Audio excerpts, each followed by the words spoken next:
salvação pela graça é um dos maiores estímulos à nossa santidade. Deus nos salvou independentemente de nós. Deus correu até nós.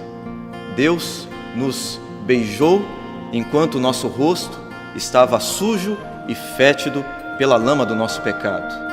Antes de nós colocarmos Deus na nossa agenda, Deus já havia colocado o nosso nome na agenda dele. Antes de nós buscarmos a Deus, Deus havia nos buscado. Antes de nós amarmos a Deus, Deus já havia nos amado.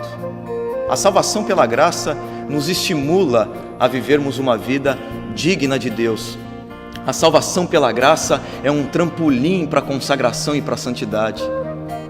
Afinal de contas, um Deus que me amou desse jeito, um Deus que celebrou o meu retorno, um Deus que me abraçou quando eu estava caído, um Deus que me tirou do lamaçal de pecados, um Deus que me amou apesar de quem eu sou, apesar do que eu fazia, um Deus que fez tudo isso comigo, não pode receber de mim nada menos do que o meu coração, do que a minha vida, do que a minha consagração, enfim, do que o meu melhor.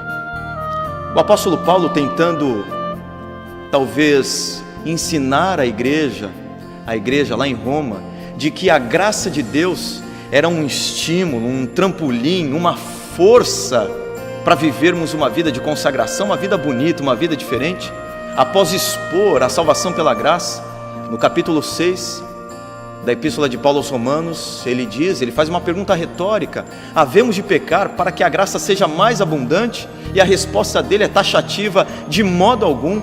Como que nós viveremos no pecado, nós que para ele morremos?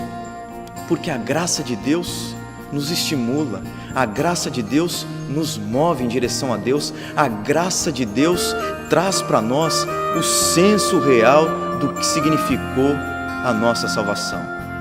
Então, se você acredita na salvação pela graça, você jamais cairá na tentação de concluir que pelo fato de Deus ter salvado você pela graça e não pelas suas obras, você pode viver a revelia de Deus, você pode viver a sua vida, você pode viver na mais completa libertinagem, porque uma vez salvo, sempre salvo. Não.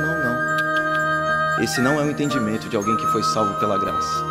Porque alguém que foi salvo pela graça vai se entregar da maneira mais profunda, da maneira mais completa e da maneira mais radical para aquele que o salvou pela sua infinita, maravilhosa graça. Que Deus te abençoe. A graça que diz: eu não te condeno, é a mesma graça que diz: vai e não peques mais.